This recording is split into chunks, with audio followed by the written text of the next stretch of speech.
You've probably heard the phrase a million times. God is dead. It's three simple words that absolutely shook the foundations of Western thought.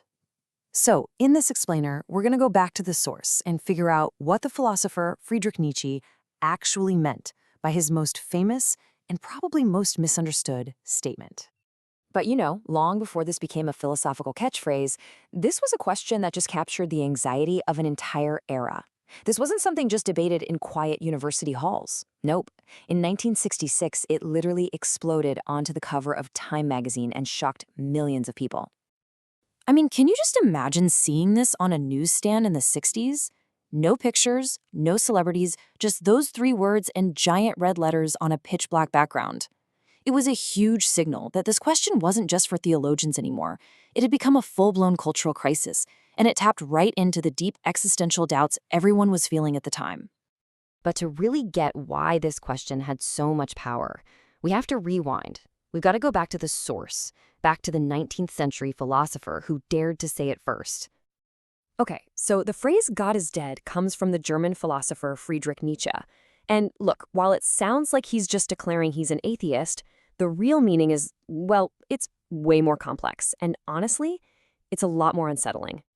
Right, so this was not a celebration. Nietzsche wasn't popping champagne to toast the end of religion, not at all. He was sounding in alarm.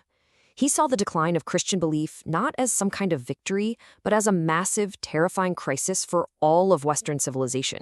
See, for centuries, the Christian God had been like the sun for the West. It was the central source of all morality, of all meaning, and all order. Nietzsche argued that the Enlightenment, with its big focus on science and reason, had unchained us from that sun. We did it. Our own intellectual progress had made the very idea of God unbelievable. We killed him. So Nietzsche's biggest fear was what would rush in to fill that massive void that God left behind. He predicted that humanity would just plunge headfirst into nihilism, this deep, disorienting sense of meaninglessness. Because think about it, without a divine source of truth, what's to stop everything from being permitted? That was the terrifying question that kept him up at night. Now here's where the story gets really interesting. Decades later, Nietzsche's idea was picked up by a group you would never expect: Christian theologians. I know, it sounds like a total contradiction, but a new movement of thinkers saw profound, undeniable truth in his warning. So fast forward to the 1960s. You've got this group of pretty radical theologians, and they're looking around at the modern secular world. And they basically concluded that the traditional idea of a distant supernatural God just wasn't believable anymore for a lot of people. They were taking Nietzsche's diagnosis very, very seriously. And their solution was, well, radical. They argued that for Christianity to even survive, it had to let go of that old, transcendent God in the heavens. Instead of looking up, they said, we need to find the divine right here on earth, in our ethics, in our communities, and in the human search for meaning itself. And when you lay it all out like this, you can really see the power of an idea, right? What starts as a philosopher's dark prophecy in 1882 becomes a radical religious movement, which then becomes a national headline, and eventually it sets the whole stage for 21st century ideas like New Atheism.